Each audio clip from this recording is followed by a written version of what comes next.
Hello guys, welcome back to the channel. Welcome to another movie review. Tonight we're revisiting the Conjuring universe and we're looking at the third Conjuring film, the Conjuring 3, with the title "The Devil Made Me Do It." And this is this came out in 2021, I believe. Let me get my little book and I can tell you a bit of info about the film. So I believe it was 2021. There were films in between these, which are in the Conjuring universe, but we'll cover those as we get to them. Yeah, this was 2021. It's a 15 certification. It runs for 1 hour 52 minutes. Directed by Michael Chaves, stars Vera Farmiga and Patrick Wilson, and the screenplay was by James Wan. Yeah, and this came out like quite a way after the first two, but we had other films in between, like Annabelle and all these, and the first sort of Nun film and that. So it's a little bit all mixed up in the Conjuring sort of universe, but it doesn't take it away from the film. And this film, we join the Warrens again, and they are investigating two, I think they're brothers, but two young lads that are suffering with possessions. Now, first of all, it's the young lad who's possessed, and the first sort of like 15 minutes of the film is a very much an Exorcist sort of rip-off.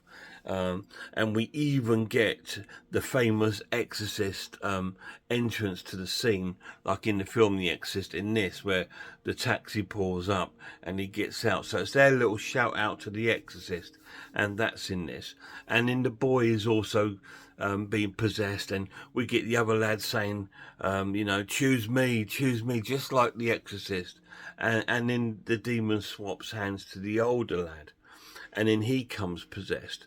And everyone thinks it's all been solved and the demon's out of them, but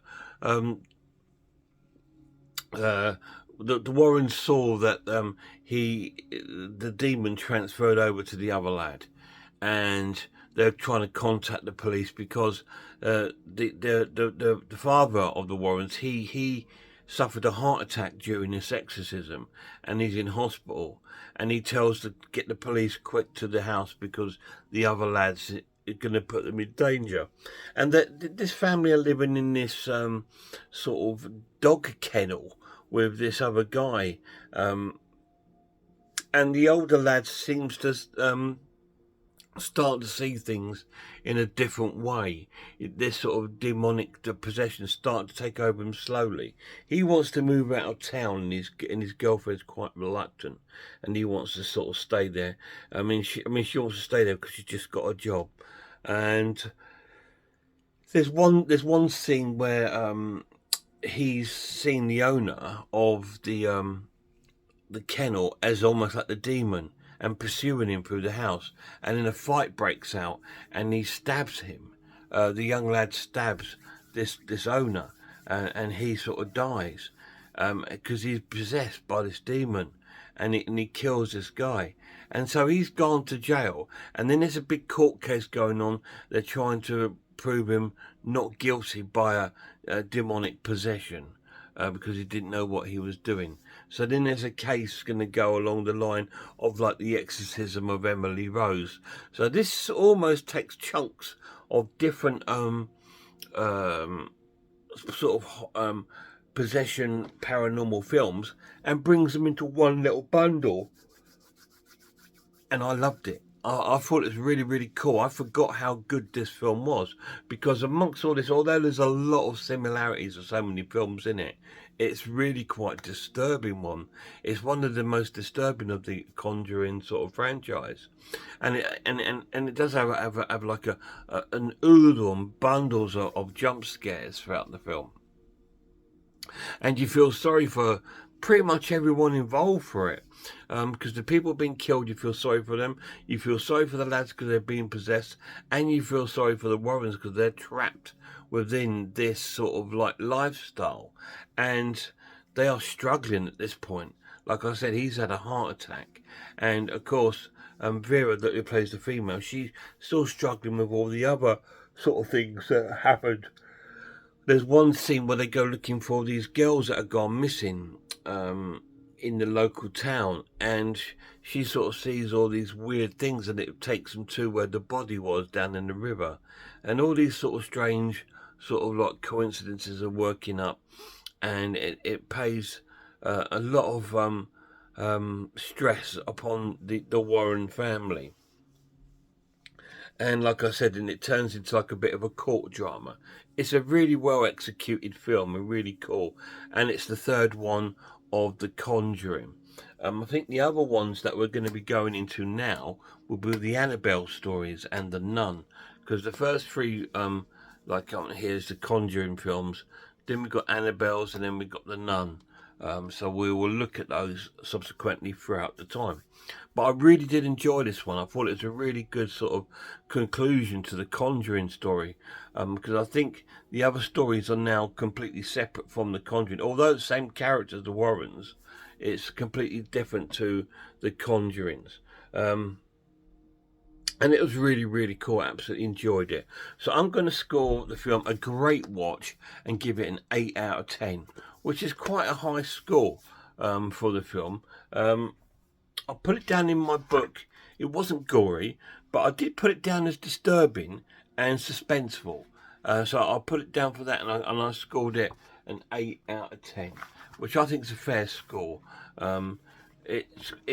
It is a lot different from the other two.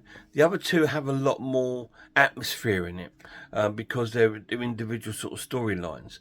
Like I said, but this one seems to collate and collect best things of other films like The Exorcist or Amityville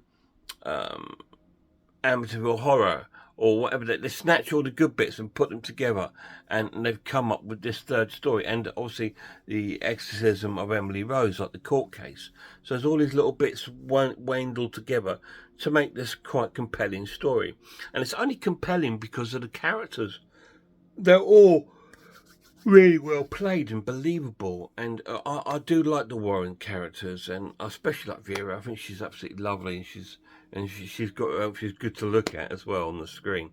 She's a beautiful looking woman, and she plays the role really convincingly, and it's really cool to sort of like enjoy this sort of films where the characters are, you're following their story throughout the sort of like timeline of this sort of franchise. So it's really, really cool to sort of like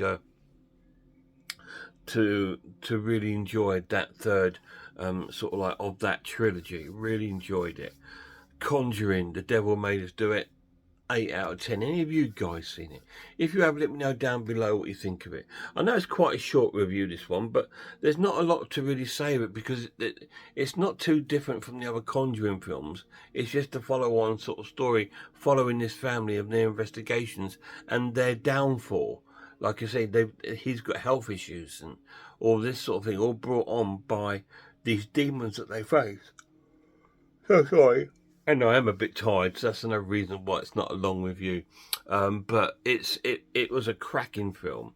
The pluses of this edition, it looks wonderful, as you can imagine. There's some great CGI effects in the film, especially when you see the sort of demon creature coming out of the darkness and all this. And there's some quite good, disturbing, demonic scenes of the possession, especially of the young boy in the first sort of 10 minutes. It's really, really cool. And that really sets the tone for the film. Really good. Minuses of the film, it does lack originality. Like I said, it does sort of like pull from other films. But there we go. But maybe that's what they wanted to do, sort of tribute to those, or they just ran out of ideas. I don't know. But really, really cool. Guys, till my next video, please check out some other horror channels. Check out Horror Hands, The Horror Geek, Man Refilm, RS Designs, Pizzawell, I'm the Ice Lord, Cat Watches Horror Movies, and Grumpy Andrew's Haunted House. And a massive shout out to my Conjuring film loving lad. Till next time, look after yourselves, look after one another, and I really hope I see you all soon.